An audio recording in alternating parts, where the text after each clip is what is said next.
Good evening, everyone, and welcome to Facebook Live. I am Lisa Morgan, a kindergarten teacher and the current president of the Georgia Association of Educators. And I'm going, Joe, go ahead. Sure. My name is Joe Fleming. I'm the lobbyist for GAE at the state capitol. And I'm Carly Shaw. I'm the secretary treasurer of GAE and a sixth grade language arts teacher in Houston County. Okay. And I am Senator Sonya Halpern, representing District 39 right here in Fulton County, and really excited to be with you all today to talk about all things under the Gold Dome. Thank you, Senator Halpern, for joining us.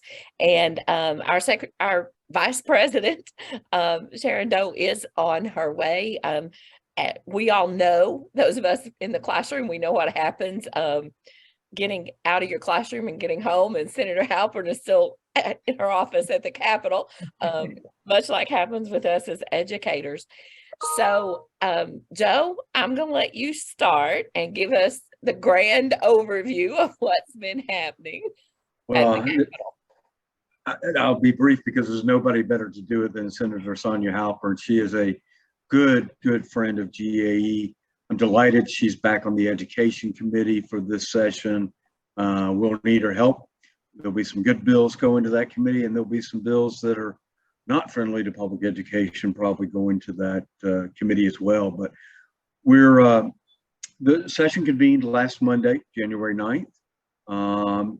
Basically that day, senators and House of Representatives were sworn into office. We've got, I think, 53 new faces at the Capitol, new legislators, 10 new senators out of 56, and we've got 43 new faces in the House, where there are 180 members. And even on top of that, we've got 4 special elections going on right now. So for GAE and really for anybody at the Capitol, there are a lot of new faces. Tragically, we have a new Speaker of the House. David Ralston passed away, unfortunately, after the elections. We have a new President of the Senate. That's Burt Jones. The President of the Senate is also Georgia's Lieutenant Governor. So we've got new leadership in both chambers. We've got a new Retirement Committee Chairman in the Senate. We've got a new Education Committee Chairman in the Senate. We've got a new House Education Committee Chairman. We knew going into the election that half the House committee was not returning. So there's a lot of work to be done. The governor gave his inaugural address last week, unveiled his budget. I'm sure Senator Halpern will speak to that. This week, they're technically not in session, but this is the week traditionally that the budget committees look over the governor's proposed budget and begin to formulate how they want to spend Georgia's tax revenue. So it might be good to have Senator Halpern kind of talk about the session so far and what she thinks of the budget and what things are looking like right now. Yeah, well, as you said, I am really thrilled that I am returning to the Education Committee. We did get our committee assignments last week. And so, as you mentioned, we've got some new chairmanships across the variety of standing committees in the Senate, including in the Education and Youth Department Committee, and the Higher Education Committee, too, for that matter. But I'm glad to return to Education and Youth, where we know that we will see a lot of bills. In the last 2 years, the last biennium, there were quite a number of bills that actually came across our desk. And I don't know that there's any reason for us to expect that that won't continue to be the case. So I'm glad to be able to be a voice there, speaking up for public education and backing our teachers and talking about, kind of pipeline and making sure that we are educating our students.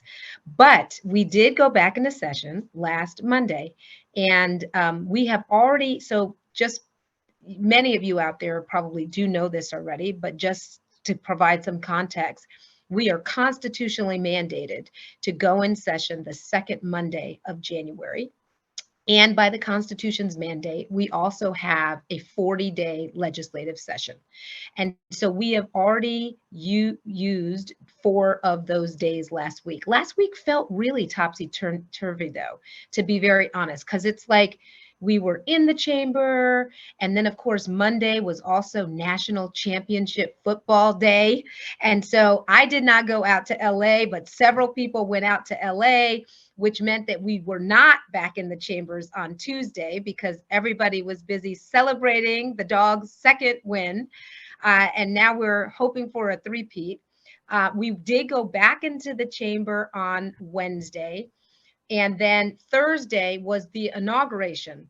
So we had the swearing in for the governor, the lieutenant governor, as well as the other constitutional officers. That day actually did count as a legislative day. We actually did gavel in for official business, and it was, in fact, the swearing in ceremony. And then Friday, of course, we were back in chambers. An interesting thing I'll just mention, because it's the top of this new biennium, we, of course, did the swearing in, we got committee assignments, but one other big thing that we did last week was adopt the rules of the Senate and the rules of the House as well. So these are basically the guidelines for how we will operate over the next 2 years. And there was some change, and some of you might have even read some articles that have been done about the rules change, particularly around, I'm going to say, legislative privilege broadly, and allowing more protection for us as legislators, whether it's with each other as colleagues or whether it's working with third parties like lobbyists, like organizations that really do also help us do the work that we do here, and provided more protections. I will say that it was controversial, and it's not, I'm saying it like in a way that might make you think that, oh, what's wrong with that? I had some concerns with some of those rules too, and what it may mean. And I felt as though some of them were too loose and not narrowly defining what some of those activities were that could have made those rules just stronger and really given us more guidelines. I think one of the big changes is that those of us as legislators had already had protection from the Open Records Act. And so the rule in the Senate now also extends that to our lieutenant governor, who is part of the executive branch, but also is president of the Senate. And so because of the legislative activities that he does, he too now, because the rules package passed, will be protected and shielded from open records requests, which he wouldn't have been if he were just strictly considered in the executive branch. So I think that's a pretty significant shift, and we'll see. But in terms of the rules, that is now the rules of our decorum and the way that we will operate. Shall I talk about budget week already, or do you want to interject? I mean, I guess the big news is the governor, as he's required by the Constitution, introduced his budget. It's the biggest budget in the state history. I know I've read, maybe you can confirm that it's like 6.6 billion in surplus. So yeah. A lot of people will be looking for funding this year. Yeah, I will tell you that we have had over $6 billion dollars in surplus, and so we'll do two things coming up. And this, by the way, too, it's the only mandate that we have as legislators is to pass a balanced budget. That means a $0 budget. So revenue will equal expenses. And so this week is our budget week, as we affectionately call it. And we have started from yesterday hearing from agency heads who have walked us through what is happening so far with the fiscal year 2023 budget, any amendments that they are requesting through the governor's budget, based on either new needs or new challenges. and their needs for, or anticipated needs for fiscal year 2024, which will be the fiscal year starting July 1st. So that is how our fiscal year runs as a state. It's July 1st through June 30th. So we are currently already halfway through fiscal year 2023. I will tell you that the governor made it very clear that the one thing to anticipate is, though we have this huge surplus, we have tended as a state to use, and you hear this term all the time, conservative principles in terms of how we spend. And so one of the things that won't happen is that $6 billion won't be invested in areas that will need to be continued beyond this year, because we can't always anticipate that we're going to have that extra $6 billion. Some of the money that we actually had in that surplus are things that the economist has already told us that we can't anticipate moving forward. So we don't want to make investments in things that we're not going to be able to continue with.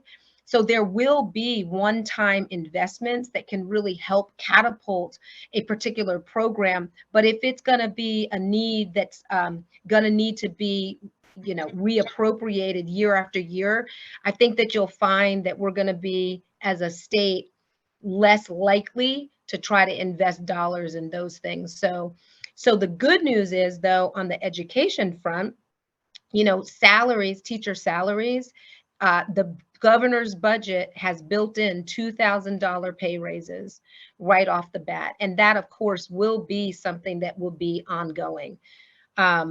So that's good news there. We've actually got a lot of money that is going to go towards K-12. I think that in his budget, there's $1.9 billion. I already mentioned 2,000 of that is a pay raise for teachers and staff, but there's also money in there to offset the cost of certification for paraprofessionals, and really making sure that we pay attention to our paras who are doing good work every day in the classroom as well. And it is expensive to get that certification, and we recognize that, and we do want to encourage more people to be able to do it. And so we'll offset those costs. In the amended fiscal year 23 budget, there's $116 million that was laid in, which would offer a $50,000 school safety grant for every school across the state.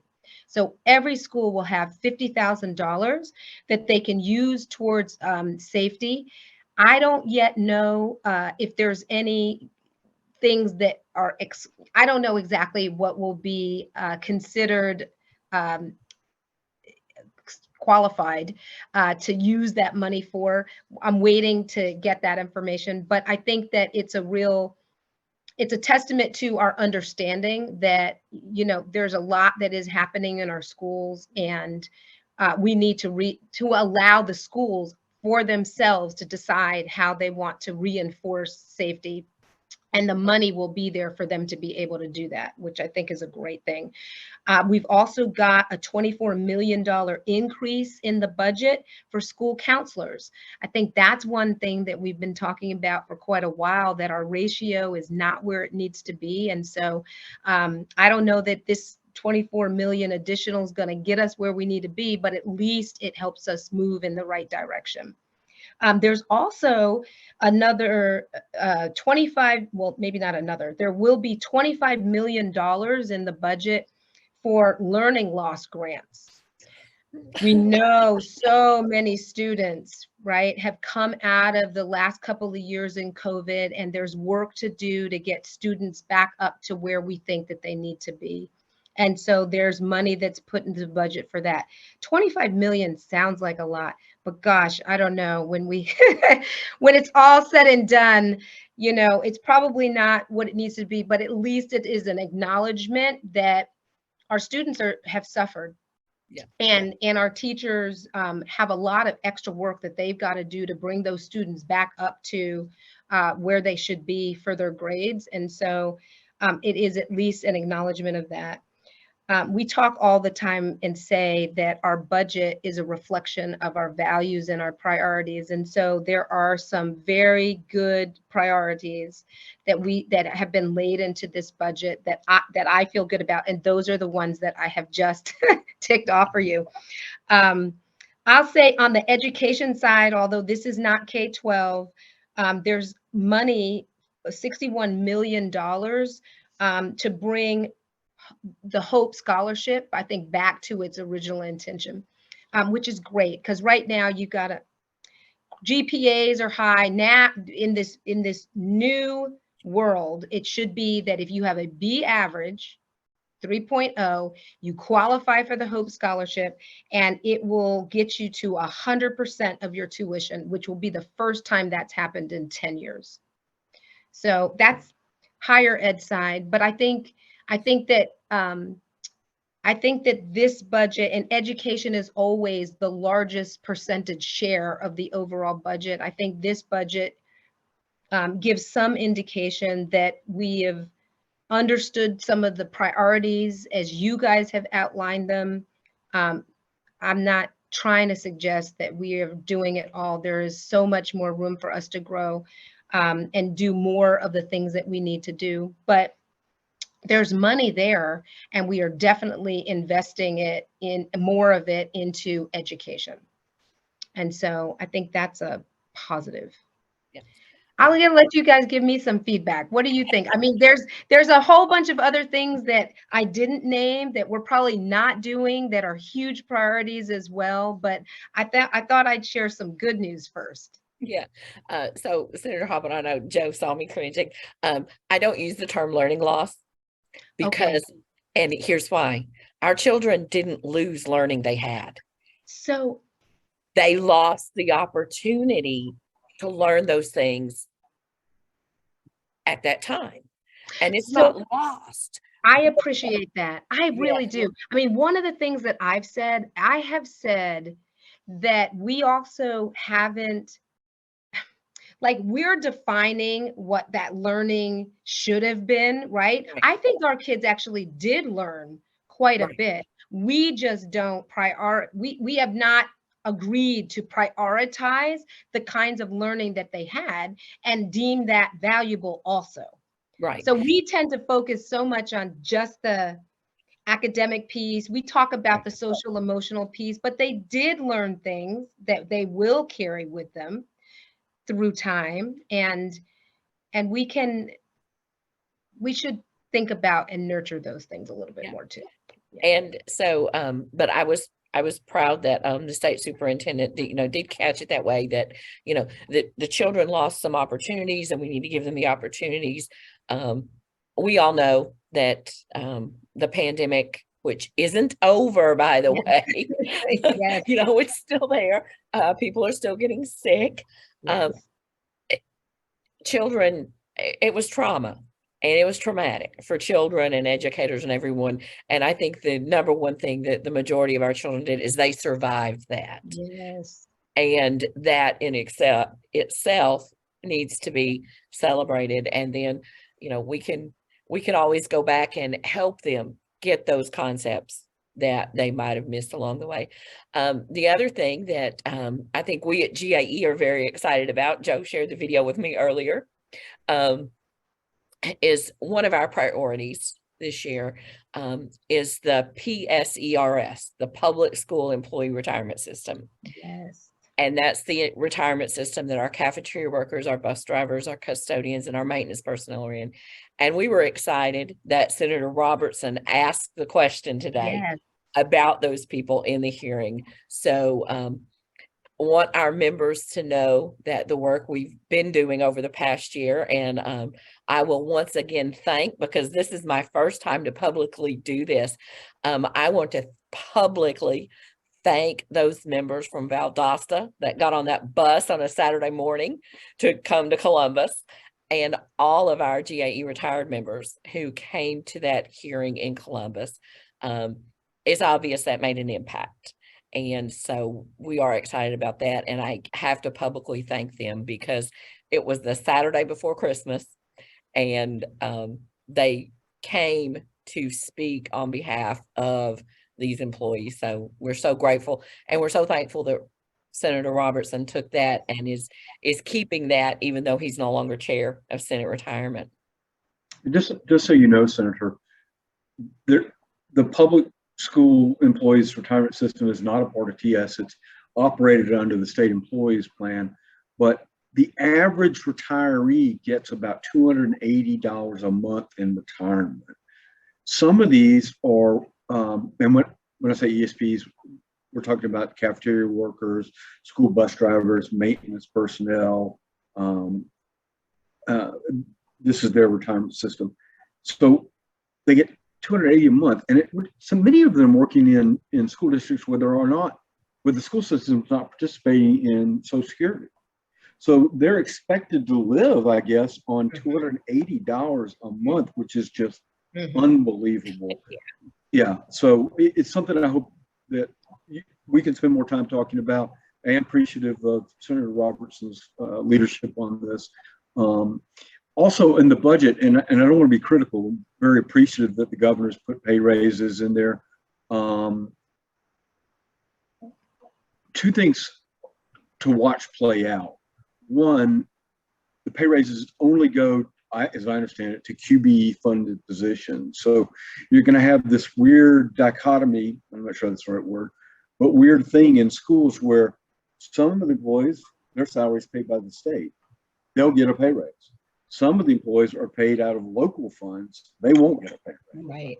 And none of the school bus drivers, cafeteria workers, et cetera, will get a pay raise because there's no state salary schedule, unless the local system just finds money to, which some have done in the past, to give everybody a raise. So I'm very appreciative of the pay raise. It's $6,000 in the governor's term, nothing to sneeze at. But we need to also be mindful that not everybody's participating in this. The other thing about the budget that really concerns me, and I think Senator Walker alluded to it in the budget hearings today. If I'm correct, there's like $850 million in there for the state health benefit plan to cover an increasing employer contribution.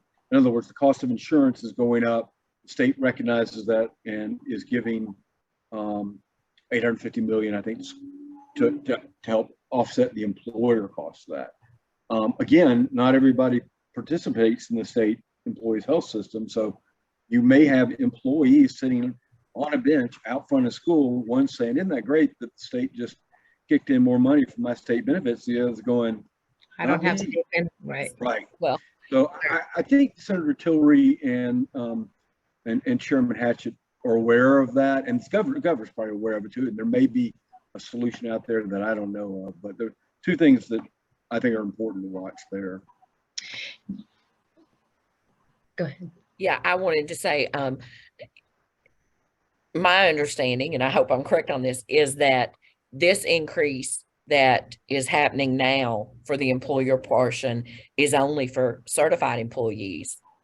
And that in the budget, the 24 budget, that increase will impact non-certified, our classified employees, our education support professionals, and the state doesn't pay anything for those. So I think that's where the big hit is going to be to our local districts, that the states offset the increase in the employer portion for certified employees, but classified employees, that's going to be tremendous. And then the other question we as employees have is, if the employer portion is going up so much, what about our employee rates? You know, we know what they're going to be for 2023, but do we need to begin looking that that's going to happen? You know, is that going to happen in 2024? And the raise that certified employees get is going to be gone. Right. And the classified employees who may not get a raise and their insurance rates are going up, they're going to be they're going to be bringing home even less. Right. So. Yeah. Right. So here's the one thing that you know, we get the governor's budget book, then the House goes off and they come back and say, this is what we actually want to see. The Senate goes off and does the same thing. And then somehow we come together, vote on it, and then bring it back to the governor. So, I mean, these are actually really very important questions. And you're right. We'll have to see how it plays out, right? And where money can be found to be taken from someplace else to put it here, and how much of that is able to be done by the time we get through this process. Yeah. I'm hopeful that the House committee and then the Senate committee will be able to get offer more clarity about how this is going to impact educators and educators' families, obviously. I want to go back to something, Senator Halpern, you said at the beginning about the $6.6 billion surplus, and that it's only going to be used for one-time things, not continuing things. I think that's something that we have seen with all of the federal money, and we're going to be talking about that a little bit later with our other guest. The American Rescue Plan and the COVID, all the different COVID relief bills from the federal government. The school systems in Georgia were definitely looking at this as one-time money, and we're not going to fund something with it that we would have to continue funding and may not have the ability to do so. Right. So. Yeah, I mean, there's a push-pull because it's hard. I mean, you see the needs and you want to put the money there because you have the money, right? And when will we ever have these kinds of sums of money? And yet you don't necessarily want to start something that you can't continue because they find that it's working and working well, then the expectation is that you're going to be able to continue it. And so that is the push-pull there. And so you're right, the one-time decisions are really where the money has ended up landing, but hopefully still in ways that have made a big difference, even if they can't be ongoing. I mean, I think this is where pilot programs have an opportunity to begin to flourish a little bit at least, and some ability to test some new things out. Yeah. Okay. So, Senator Halpern, I want to give you a couple of moments. I know you have to leave us at the top of the hour. But one of the things we always do on Facebook Live with GAE is we always want to give you time to talk about your why and why you are a state senator and those things that are important to you. We know education is important because you've been a star on the education committee, but what are the other things that are important to you? So I mean, I came to this job 2 years ago. So I'm entering my second term, and I had not really ever thought of becoming an elected official. My background really has been in business. I was in corporate America for quite a number of years, and then I moved into the not-for-profit philanthropic space. And I was doing political work in the background, but never, like out front, really more supporting good candidates. So really for me, sitting at that intersection of business and not-for-profit and politics, I really quickly realized that philanthropy is so important. And we have so many good organizations, foundations, individuals who will give philanthropically, but so many of our systemic issues can't be solved by philanthropy alone. And so in 2020, I decided to run for office when this seat became open. And at the time, I was doing a lot of not-for-profit work at that point, really in board leadership roles, I would say in education and the arts and politics too. Those were kind of my three areas where I was really putting a lot of my effort and time. And while those three things seem really different, the thing that really connects them is all issues of access, equity, and opportunity. So for me, those three things really have been the driving force for what I've been involved in over the last 20 years. And it is the lens by which I look at the work that I'm doing now in the Senate. I mean, I love the ability to tackle a problem. A lot of the problems that we talk about are complex, but I love finding solutions. I really enjoy, working with colleagues who are in my party or across the aisle to try to make things better for Georgians, because at the end of the day, every single thing we do here under the Gold Dome impacts Georgians, real people. And so being able to have a positive impact really drives me, and I love that about the work that we're doing. Sometimes we're not able to keep bad bills away as much as I would like to, but I do like the fact that I always have the ability to try to make something better, try to look at it with a different perspective, be able to work with folks like you who help us more broadly understand the issues, because I worry a lot about unintended consequences, because there's a lot of stuff where it sounds good and then you start digging in and it's problematic.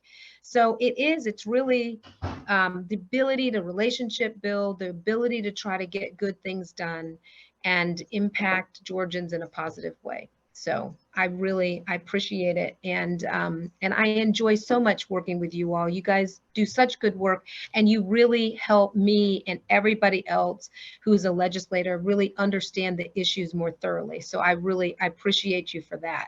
Thank you. Thank you. Thank you. Yeah. So hopefully this time next week, we'll have some things moving forward. We'll be moving right along. Yes, Hopefully. yes. Hopefully we'll have some bills. Heck, we have our committee assignments, but we don't have our committee meeting schedules yet. Right. So we'll see. We're moving slowly, but it will speed up. I mean, one of the good things I will say is that this year, for the first time, we have our entire calendar for the Right. whole entire session.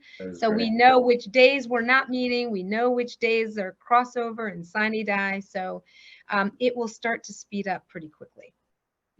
Yeah, we were very excited to see that calendar that we could write sine die on our calendars. This is the day. We can plan for it, for a Yes. change. Who ever thought it was possible? And to not thinking ahead too much, but to plan that the next day, that's a day we need to recover. Exactly. Exactly. All right. Yeah. So thank you, Senator, for joining us this evening. We're Thank so you. glad you were able to be with us, and we look Yes. forward to seeing you at the Capitol. Sounds good. Thank you. See you soon. Bye. So we have a second guest this evening we're going to bring on. Wyck, are you there? Yes, he is. Yes, I Okay. am. So I want to Wyck is one of our new employees at GAE, and he is an employee that we are funding through NEA grant money for a very specific purpose. And the work Wyck is doing on that is for the American Rescue Plan, all those funds that our school systems got to recover from COVID. So Wyck, tell our members what you're doing and how you're doing it, and why we're doing this. Absolutely. Hello, everybody. This is probably the first chance you've heard from me, at least verbally. My name is Wyck. I was brought on this summer to kind of track and inform our members about all the information that I can find about how federal grant money, particularly the American Rescue Plan funds, are being spent in Georgia schools. Just kind of as a broad overview, the American Rescue Plan was passed in early 2021 by Congress and signed by the Biden administration, and it provided $3.6 billion to Georgia for the express purpose of funding public schools. One of the really unique parts about this particular funding is that for the first time in a long time, school districts were given a very large degree of control over how the funds were being spent. So there were general guidelines and recommendations published for how this funding should be used. But when it came down to it, school districts had a lot of leeway in deciding the specifics. There are kind of two key tenets of like the public accountability portion of this funding. The first is that school districts were required to post publicly on their website or otherwise provided to their local communities a plan for how this funding was to be used, with justifications for how that funding addressed pandemic era lost learning opportunities, for different kinds of construction for making schools safer, and any other programming or additional staff that needed to be hired in order to help schools return to functioning efficiently after the interruption of the pandemic. So this funding was first available in the fiscal year of 2021-2022, or the school year of 2021-2022. And the funding deadline is September 30th of 2024. So really the last school year that this funding is going to be available to be used, or at least allocated, is the 2023 and 2024 school year. So some of what I've done so far has mostly been data gathering. Unsurprisingly, some school districts have been rather lax in making their plans publicly available, and have also been somewhat lax in providing options for meaningful public input on the uses of funding.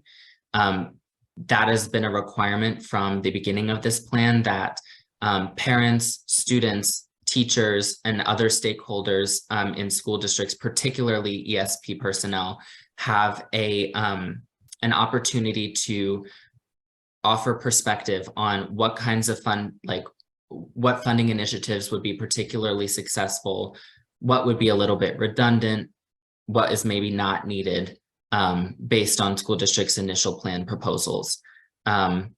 So fortunately, early this fall, I was able to gain access to all of the budgets that have been approved by the Georgia Department of Education for this American Rescue Plan funding, in order to get a look at kind of an itemized budget of how these funds are being planned on being used in just about every school district in the state.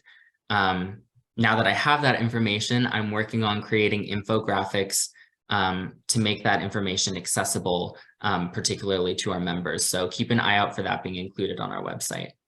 Okay, so yeah, because most people don't spend a lot of time reading school system budgets, and they're a different type of reading than reading other things. So one of the things I want to ask you, because I've heard this, and I've even heard this from legislators saying, well, school systems aren't spending the money. School systems were given all this money and they're not spending the money. Is that really true, that they're not spending the money? Because you said they have until 2024. So is it more that they have a plan and they didn't spend it all at once, but they're going to spend it all? Yes. So most school districts have a plan in place. One big concern that I believe Senator Halpern also brought up is school districts are really concerned about making commitments to funding things like long-term personnel positions or long-term programs that once the federal funding runs out, we have a kind of scary term for it. It's the fiscal cliff, but I don't think it's a little too scary, but they're very hesitant to make long-term investments rather than do one-time things like expanding a school in order to reduce class sizes, renewing HVAC systems throughout the district, other kinds of technology investments, one-time purchasing of different instructional programs, those sorts of things. In some cases, school districts' budgets included investments every school year. So that is why some of the money hasn't been spent, just because there are 2 school years that can be funded that haven't yet. In other cases, school districts have had to revise their plans. Unfortunately, inflation has definitely taken a very large chunk out of a lot of what school districts had planned on being able to do with the money. Particularly when it came to gas, a lot of rural school districts ended up needing to spend a lot more of their American Rescue Plan funds just on gas and transportation costs for getting their students to school. So that has kind of thrown a wrench in some school districts' plans to spend money. But in most cases, they have allocated it. It just hasn't physically been spent yet. So they know what they want to spend it on. And that's one of the things I know. I spoke with a leader in a district that the district was using the funds to become one-to-one with students to device with technology. Yes. And obviously they are not the only district that had that plan. And lots of districts throughout the country were planning to use their funds this way. And so literally the devices are back ordered. Yeah, And that is very true. You know, they're told, well, yeah, but everybody wants them. So, okay. So you will be doing all this work, reading all these budgets, and then we will have, our members will have access to their district to see in an infographic, this is what we've got. Yes, so those will be included on a web page on our website, gae.org, hopefully by early spring. Another thing definitely I would encourage our members all to look out for, I will be including an update on some of the opportunities for funding in our next edition of No Magazine. There are a lot of opportunities, particularly with making schools more sustainable and improving the air quality in our schools and communities as well. We see a lot of districts moving to do those sorts of things. Also, just something that I want to underscore is that the funding has not all been spent. In many cases, the budgets are still very much open to being amended.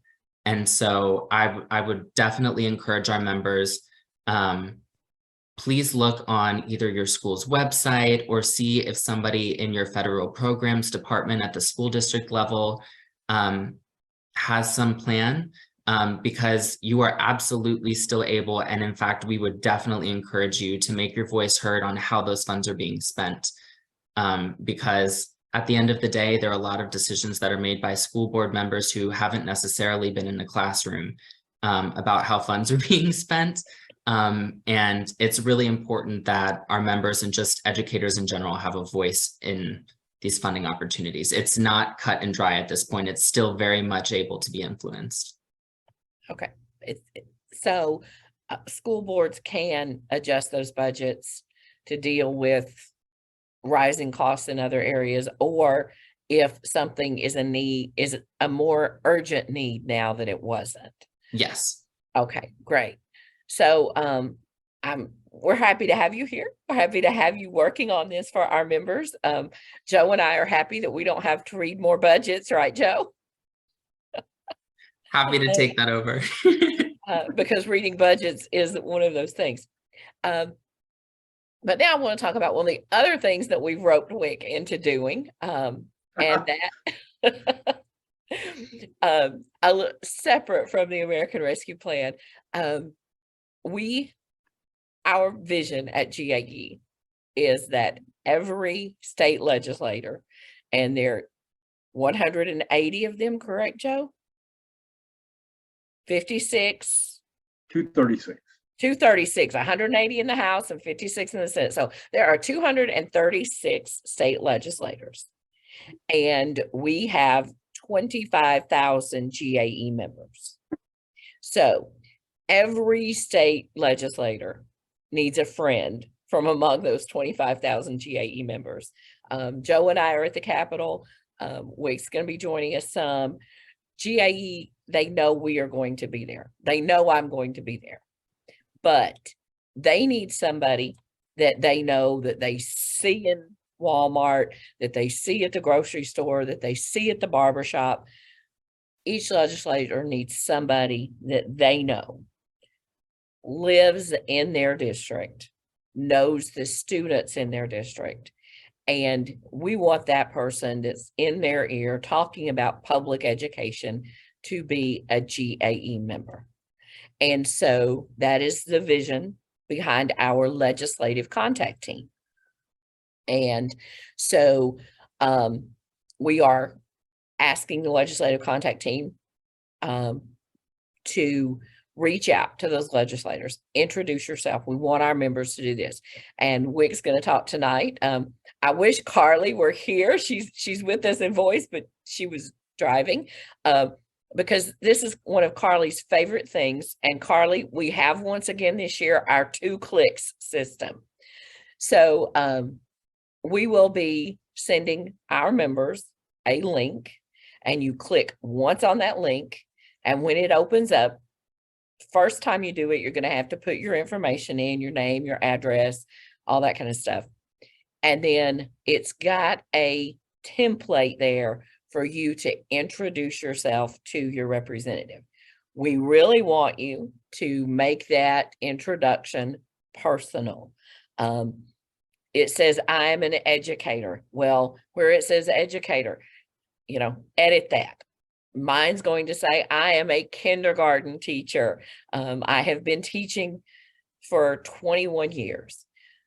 Make it personal, and then introduce yourself to that representative, because we want you to be the one when things come up that are not good for public education. And Senator Halpern talked earlier about those unintended consequences. And so many times we as educators can hear them say, the bill is going to do this, and we know that's not the way it's going to roll out in our classroom. And so we need each of our legislators to have that person who can say, that's not the way it's going to roll out in our classroom. So, Wyck, before we give the link, we're going to send the link to our members. I want you to, and I didn't tell you this, so I hope you're ready. If you can share your screen. Okay. And kind of walk people through what it looks like once they get there, because me talking about it, they don't know what it looks like, and a lot of our people need to see it. So if you can kind of show them what they are going to be doing and how that's going to work. Sure thing. Let me share my screen. Okay, can everybody see this? Now we can. Yes. Okay, fantastic. So once you click on this link, it will take you to a page that looks just like this. So on the left, we have just kind of a general introduction to what we hope that you'll be able to do with this form. Basically, it talks about some of the things that we expect to be debated that pertain to education this legislative session. And it expresses the importance of having you as a GAE member and as an educator kind of be that earworm for a lot of your legislators, particularly since you're going to be more familiar with the unique issues and opportunities that are unique to your local community, and that your legislators will be able to connect with. So by filling out this form, you'll be able to just send a general introduction email that introduces yourself to your legislator. So what you will need to do is fill out this contact information on the right, including your name, first and last, your street address, and your email address. Then you can see down here, there is a subject for the email that they will receive. The cool thing about this tool is that it's done through VAN, which has detailed data on all constituencies. So it will be able, based on your address, to identify who your state representative and state senator are. It will create one of these emails that you craft for each of those representatives, and it will automatically populate their name into this where it says elected official, and it will automatically populate your information that you fill out in this contact information section into the footer of this email, and these will be sent directly to their email address that their office uses. One thing I definitely would like to highlight, please personalize the subject and content of this message. You can edit both of these. Obviously, please be appropriate in any information that you decide to include, but legislators and their staff definitely give more attention and give more weight to messages that they receive that have more of a personal touch. If they receive 20 to 30 messages with the subject, I'm an educator and you're a constituent, with the same body text, obviously they're going to say, this was submitted through a form. We don't really need to give this attention. This was like a 2-second click and send.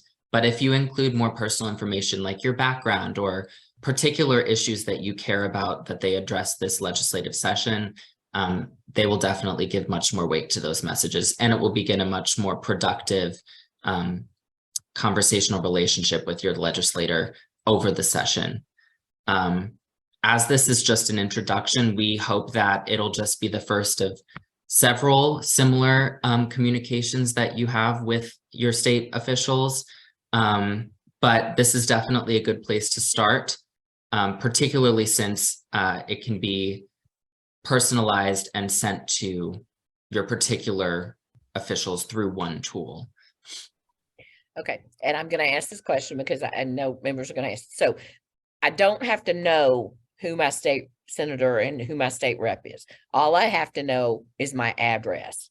And Correct. get to the right person. Okay. Correct. So Great. based on the address that you enter here and the address that we have on file with your membership information, this tool will be able to identify and single out your particular state senator and representative.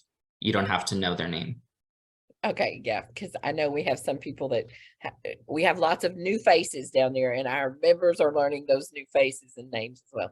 Okay, great. Thank you. So we will be providing this link for all of our legislative contact team members, and we want you to send this email, and Joe will be able to put it in our legislative alert on Monday, correct? Okay, so Monday will be our next legislative alert. Okay, the next thing I want us to talk about, and I am going to share this in the comments for those of you who are watching us on Facebook. And that is, go ahead, put the date on your calendar, February 23rd. That is the Thursday after President's Day, and that is our annual GAE Day at the Capitol. We will have special guests there, but more importantly, one of the things that's happening this year at the Capitol, the pages are back, the ropes are back.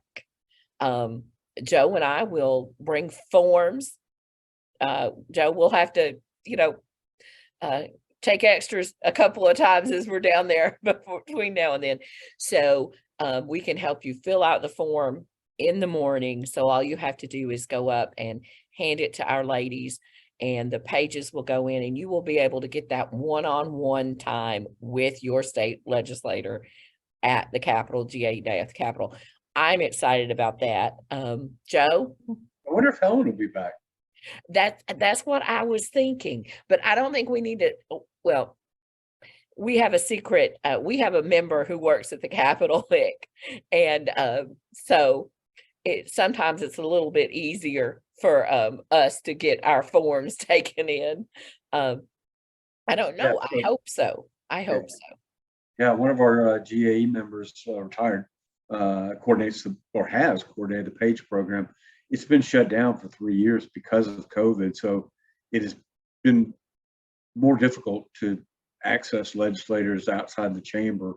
If you were down there in the past, yeah, you'd fill out a form, and one of the young student pages would take it to the floor and give it to the senator or representative, and you might have asked them to come out and speak with you, and they come out and speak with you. Or so it became more of a cell phone text exercise. But we'll be glad to have the pages back, that's for sure. And we'll be glad to be able to speak to legislators again at those times. And that's something that we want our members to do, because like I said before, Joe and I are going to be there. They know us, and probably they sometimes think they know what we're going to say as we are coming up to them. But to hear it from our members and someone who lives in their district, or as I always talk not only to the representative that represents me where I live, but I always make it a point of speaking and emailing the representatives that represent the area where my school is, because I'm speaking on behalf of my students, and my students are their constituents. And I think we need to get that educator voice to our legislators, and the way we do that is through our members. So please click on the link, register. You can see on the link the picture of us on the Capitol steps last year. We were happy to have everyone there last year, but I would love it if this year we filled the Capitol steps from top to bottom, side to side, and came down to the lower steps with all our people. We really want you to be there on February 23rd. So we have a few minutes left. Joe, tell us what we can anticipate next week, or, well, we've got 2 more days of budget hearing this week. Or one more. We've got Thursday, and I can't remember. I don't think they're meeting Friday, but I could be mistaken on that. But they've heard from most of the agency heads. This morning, Superintendent Woods presented the Department of Education budget. We heard the day before from the retirement system. So next week, as Senator Halpern suggested, Monday will be the 5th day of the 40-day session. They're still kind of doing some housekeeping and getting things arranged because they have such a large freshman class. Some members don't have offices yet. We don't, as Senator Halpern says, we don't know who the members of the House committees are. We know who the chairman and leadership are, but we don't know who's going to be in those committees. So I imagine we'll slowly start to see the committees ramp up and begin to meet and organize themselves. So far, the number of bills that have been filed this session is pretty low, but we'll see a huge spike in that probably beginning next week and the week after of a number of bills. We send out every day of the session a legislative update and alert of what's going on down there. If for some reason you're not getting it, send me an email at gr@gae.org. Could not be more simple. And to tell me you're not getting them, but you should get a report every day of the session. Talks about committees that are meeting, bills that have been introduced, and insights on what's going on with the budget and other things. So we'll begin ramping up next week, and then we'll be really hitting stride shortly thereafter. Carly, so glad you could join us. We all understand what that's like. So Joe, our next update will be Monday, and I looked while you were talking. The full Joint Appropriations Committee is not meeting Friday, so tomorrow is it. Yep. And then next week we should be hopefully in the swing of things, and committee meetings will be beginning. Yeah, well, we've already met with like the new retirement chairman of the Senate, a number of the new faces. So trying to get known with those new folks and talk to our old friends and tell them what we're hoping to see this session. Okay, great. So thank you all for joining us this evening. Carly, thank you. We're glad you could join us here at the end. Glad I could be here. Yeah. Thank you, Wyck, for a great job. Yes, Wyck, thank you. Thank And you. thank Nice you to for, meet you, Wyck. Nice to meet you, Carly. thank you for what you're doing about our American Rescue Plan funding. And Carly, I think you heard, he is our new 2 clicks person. So he's the one that will be setting all those up for us and making sure that we're able to communicate with our legislators. I've I'm got not- a new one. It's Uh-huh. two, and something for you to do. Okay, there we go. There you go. And the other thing we want everyone to do is please sign up for our day at the Capitol. We will be back here with you on Wednesday, February 1st will be our next Facebook Live. I would encourage everyone to, all our GAE members, to attend your district meetings. You will begin tomorrow receiving notification. Districts 1 and 3 are meeting next Thursday, and then the following Monday and Tuesday, the 30th and the 31st, District 2 and District 4 are meeting. So you will be able to get an update on what starts happening next week at those district meetings. And then we will have our next Facebook Live on February 1st. Want you to join us and sign up for GAE Day at the Capitol. So thank you all for joining us this evening, and everybody have a great evening. Thank you.